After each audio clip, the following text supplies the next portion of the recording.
Un curso de milagros. Manual para el maestro. ¿Cuáles son las características de los maestros de Dios? Las características superficiales de los maestros de Dios no son en modo alguno similares.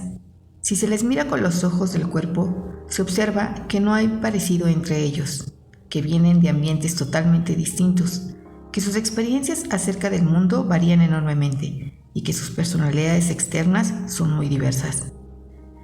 Durante las primeras etapas en el desempeño de su función como maestros de Dios, aún no han adquirido las profundas características que los establecerán como lo que son.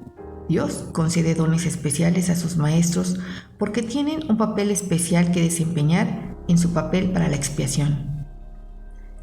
El que sean especiales es, por supuesto, una condición estrictamente temporal, establecida en el tiempo a fin de que los conduzca más allá de él.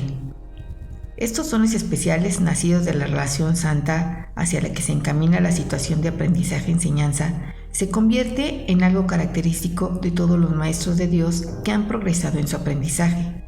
En ese sentido, todos son iguales. Todas las diferencias que puedan existir entre los hijos de Dios son temporales. No obstante, puede afirmarse que en el tiempo los maestros de Dios más avanzados poseen las siguientes características. Antes de continuar, en el manual para el maestro viene una nota del traductor y nos habla de la palabra expiación y dice: la palabra expiación con letra mayúscula se ha usado para traducir al castellano la palabra inglesa atonement, también con mayúscula, para describir el proceso en el que el Espíritu Santo anula todas las consecuencias de nuestras decisiones equivocadas si elegimos permitírselo. La palabra expiación con minúscula, como la palabra atonement, que aparece en la versión inglesa, se usa para describir el proceso de expiar con el ego. Entonces, expiar con mayúscula es permitirle al Espíritu Santo anular las consecuencias de nuestras equivocadas decisiones, y con minúscula es el proceso de expiar con el ego. La primera característica de los maestros de Dios es la confianza. He aquí la base sobre la que descansa su capacidad para llevar a cabo su función. La percepción es el resultado de lo que se ha aprendido. De hecho, la percepción es lo que se ha aprendido, ya que causa y efecto nunca se encuentran separados. Los maestros de Dios tienen confianza en el mundo porque han aprendido que no está regido por las leyes que el mundo inventó. Está regido por un poder que se encuentra en ellos, pero que no es de ellos.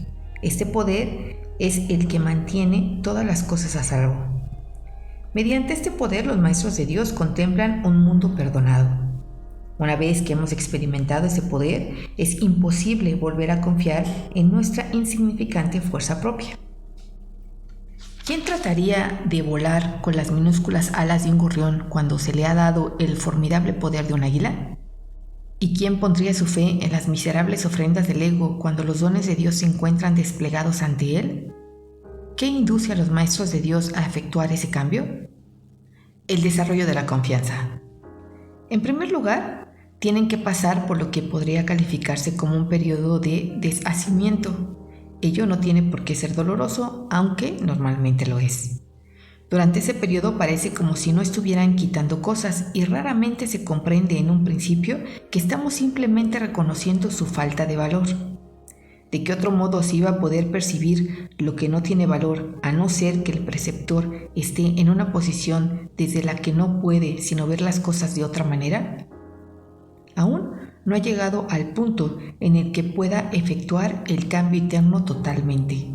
Por eso, a veces el plan requiere que se efectúen cambios en lo que parecen ser las circunstancias externas. Estos cambios son siempre beneficiosos. Una vez que el maestro de Dios ha aprendido esto, pasa a la siguiente fase. Aquí voy a hacer una pausa porque para empezar a hacer un cambio interno tenemos que ver el exterior. Y en esta parte de deshacimiento, creo yo que es poner atención a lo que estamos pensando, haciendo, diciendo, sintiendo, pero de acuerdo a lo que está ocurriendo fuera de nosotros. Y como dice, parecería que no hay ningún cambio, que seguimos igual, pero nos dice, bueno, en lo profundo sí empieza a haber un cambio. Entonces esta sería la primera fase, el poner atención en lo que estamos percibiendo. Continúo. Ahora el maestro de Dios tiene que pasar por un periodo de selección. Este periodo es siempre bastante difícil, pues al haber aprendido que los cambios que se producen en su vida son siempre beneficiosos, tiene entonces que tomar todas sus decisiones sobre la base de si contribuyen a que el beneficio sea mayor o si lo disminuyen.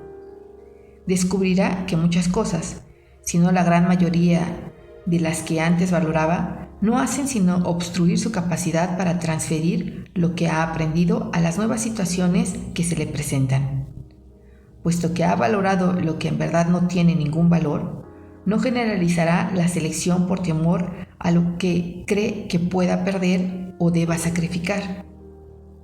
Se necesita haber aprendido mucho para poder llegar a entender que todas las cosas, acontecimientos, encuentros y circunstancias son provechosos. Solo en la medida en que son provechosos, deberá concedérseles algún grado de realidad en este mundo de ilusiones. La palabra valor no puede aplicarse a nada más. Bien, entonces la segunda fase del desarrollo de la confianza es seleccionar. No sé si esta selección tenga que ver con el discernimiento, no solamente de elegir, por ejemplo, que me pongo el día de hoy, si me visto de color rojo o verde, sino más bien ese discernimiento que pasa por la atención, por estar serenos, tranquilos y poner toda esa energía en lo que vamos a elegir. Y nos dice que la base o la pregunta sería si contribuye a un beneficio mayor o lo disminuye. Si eso que seleccionamos, si eso que elegimos es para un beneficio mayor o no. Otra cosa importante es ser conscientes de lo que valorábamos antes y lo que ahora valoramos, porque eso que ahora le vamos a dar un nuevo valor nos va a permitir abrir el camino. Y aquí me viene una pregunta de si eso que valoramos o a lo que le ponemos valor es realmente de nosotros, viene desde nuestro interior o nos viene heredado o dado por una tradición, por una costumbre, porque para alguien más es importante o tiene un gran valor para esa persona y entonces para nosotros por X situación también lo es. Pero en esa parte de externa y no interna. La tercera fase por la que el maestro de Dios tiene que pasar podría llamarse un periodo de renuncia. Si se interpreta esto como una renuncia a lo que es deseable, se generará un enorme conflicto. Son pocos los maestros de Dios que se escapan completamente de esta zozobra. No tiene ningún sentido, no obstante, separar lo que tiene valor de lo que no lo tiene, a menos que se dé el paso que sigue naturalmente. Por lo tanto, el periodo de transición tiende a ser un periodo en el que el maestro de Dios se siente llamado a sacrificar sus propios intereses en aras de la verdad. Todavía no se ha dado cuenta de cuán absolutamente imposible sería tal exigencia. Esto solo lo puede aprender a medida que de hecho renuncia a lo que no tiene valor. Mediante esta renuncia aprende que donde esperaba aflicción encuentra en su lugar una feliz despreocupación, donde pensaba que se le pedía algo se encuentra agraciado con un regalo. Entonces la tercera fase es el periodo de renuncia, pero una renuncia desde la paz, desde ese discernimiento profundo en donde no hay juicios ni culpa. Vaya, que es una renuncia desde el interior. Por lo general las renuncias que hacemos son desde el sacrificio. Y de hecho así nos enseñan, pues tienes que sacrificar algo. Y el sacrificio es sufrimiento. Y creo que cuando uno renuncia desde esa paz, desde ese beneficio mayor, y no solamente para ti misma, sino para todo lo que te rodea, es cuando se da esa renuncia en la que te va a llevar a un lugar feliz, en esa paz interior. Continúo leyendo. Ahora llega un periodo de asentamiento. Es este un periodo de reposo en el que el Maestro de Dios descansa razonablemente en paz por un tiempo. Ahora consolida su aprendizaje. Ahora comienza a ver el valor de transferir lo que ha aprendido. El potencial de su aprendizaje es literalmente asombroso. Y el Maestro de Dios ha llegado a un punto en su progreso desde el que puede ver que en dicho aprendizaje radica su escape. Renuncia a lo que no quieres y conserva lo que sí quieres. Qué simple es lo obvio y qué fácil. El Maestro de Dios necesita este periodo de respiro. Todavía no ha llegado tan lejos como cree, mas cuando esté listo para seguir adelante, marcharán a su lado compañeros poderosos. Ahora descansa por un rato y los convoca antes de proseguir. A partir de ahí, ya no seguirá adelante solo. Entonces, la cuarta fase es un periodo de asentamiento. Recordé ahora lo que me decía en algún momento la psicóloga. Descansa. Como dicen, una pausa activa. Dejar que baje la información. Como bien dice aquí, asentarte, tranquilizarte y dejar que aquello que has estado aprendiendo se haga consciente. Y nos dice aquí que una vez que lo hagas consciente, entonces ya no caminarás solo, sino a tu lado habrá compañeros poderosos. A ver si nos dice más adelante quiénes son esos compañeros poderosos. La siguiente fase es ciertamente un periodo de inestabilidad. El Maestro de Dios debe entender ahora que en realidad no sabía distinguir entre lo que tiene valor y lo que no lo tiene. Lo único que realmente ha aprendido hasta ahora es que no desea lo que no tiene valor, pero sí lo que lo tiene. Su propio proceso de selección, no obstante, no le sirvió para enseñarle la diferencia. La idea de sacrificio tan fundamental en su sistema de pensamiento imposibilitó el que pudiera discernir.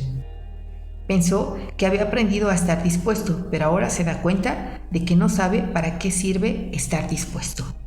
Ahora tiene que alcanzar un estado que pueda permanecer fuera de su alcance por mucho, mucho tiempo. Tiene que aprender a dejar a un lado todo juicio y preguntarse en toda circunstancia qué es lo que realmente quiere. De no ser porque cada uno de los pasos en esta dirección está tan fuertemente reforzado, cuán difícil sería darlos.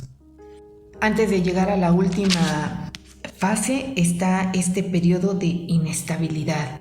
Hace algunos años estuve platicando con una persona que podríamos haber hecho algo juntas y me hizo una pregunta que fue como un balde de agua fría y me dijo: pregúntate, Bere, ¿qué es lo que quieres? En verdad me hice chiquita, no supe qué contestarle, Creo que hasta me puse roja de a lo mejor la pena que sentía de no saber qué era lo que quería. Después de eso, bueno, unos años después entré a terapia y la psicóloga me preguntaba, bueno, ver qué es lo que quieres. Ya la pregunta ya no fue como ese balde de agua fría, pero sí causó otra sensación en mí. Y ahora pues sí, me sigo preguntando qué es lo que quiero, pero ya no es con eso pesado, con esa carga, sino en esa escucha de mi interior y decir, sí, esto es lo que quiero. Pero sí es un periodo en el que o no te sientes segura, hay incertidumbre, inestabilidad, desazón. Si haces algo, dices, si es esto lo que quiero o no. ¿Está bien? ¿Está mal? Como dice en esta parte, hay juicios, hay sacrificio, hay dolor, y sí se vuelve algo difícil, pero creo yo que es parte del proceso. Y aunque sea difícil, pues seguir adelante, no disminuir nuestra voluntad para hacer esos cambios. Finalmente llega un periodo de logros. Ahora es cuando se consolida su aprendizaje. Lo que antes se consideraban simples sombras ahora son ganancias sustanciales, con las que puede contar en cualquier emergencia, así como también en los periodos de calma. En efecto, el resultado de esas ganancias no es otro que la tranquilidad, el fruto de un aprendizaje honesto, de un pensamiento congruente y de una transferencia plena. Esta es la fase de la verdadera paz, pues aquí se refleja plenamente el estado celestial. A partir de ahí, el camino al cielo está libre y despejado y no presenta ninguna dificultad. En realidad, ya está aquí. ¿Quién iba a querer ir a ninguna otra parte si ya goza de absoluta paz? ¿Y quién querría cambiar su tranquilidad por algo más deseable?